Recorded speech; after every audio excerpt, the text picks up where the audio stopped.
I'm Michael Beavans. I am from Raleigh, North Carolina, and I've been in Greenville for over 10 years now. Before Christ, I was chasing my own dreams and my own desires and putting a lot of pressure on myself to meet what I would consider to be successful, right? So chasing more of the worldly type accomplishments or they're like, and yeah, it was somebody, I put a lot of pressure on myself, and yeah, I was just kind of chasing the wrong things in life, I think. So I became a believer when I was basically in a time in my life when I was putting a lot of pressure on myself. So I was finished with school in my early 20s.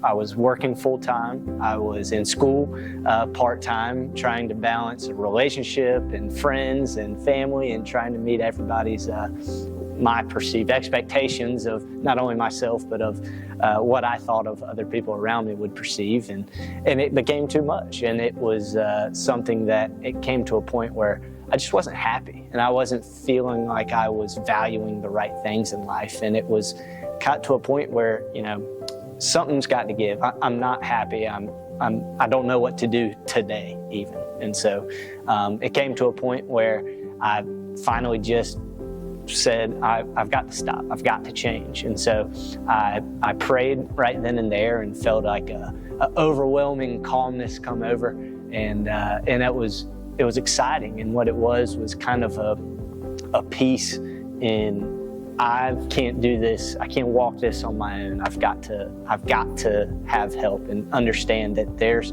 something bigger than me that's part of this whole thing. So it was a moment of, you can do enough and you have the strength enough for today, and tomorrow will take care of itself. And that brought an unbelievable amount of peace, and really started to change my direction in life as well. Now that I've been walking with Christ now, I see things in a different light, to be honest. I am more aware of my sin. And yes, I'm still a sinner. That there was the moment where I felt like my life changed. And I haven't been on a straight path, right? I'm a sinner and continue to battle with sin, but I recognize sin and make adjustments. And I've continued to put forth effort in my relationship with God and tried to strive for communication and reading and learning daily to try to be a better Christian, a better person, you know, a better representative of who He needs me to be. You know, it's not what I want to accomplish. I've got to do enough, and I'll work hard for today and trust that His plan will take over for whatever tomorrow brings. I'm getting baptized to symbolize my change in belief, that I'm not walking in sin anymore, that I'm aware of my sin and I'm battling against it still, but that I'm a changed man. I'm a changed person, and since I've become a believer, you know, it's an unbelievable feeling, and you know, truthfully, I hope my story can help somebody else who's in a similar situation that I've been in. The elders have been awesome, so they've really done a good job of reaching out and trying to get me more included. I'm kind of a shy person that would stay in the back, and they do a great job of reaching out. And not only that, but they're excellent leaders, I think, in the community. They do a good job relating to others and making a point to even stop me on Sunday morning, just have a conversation, check in, how are you?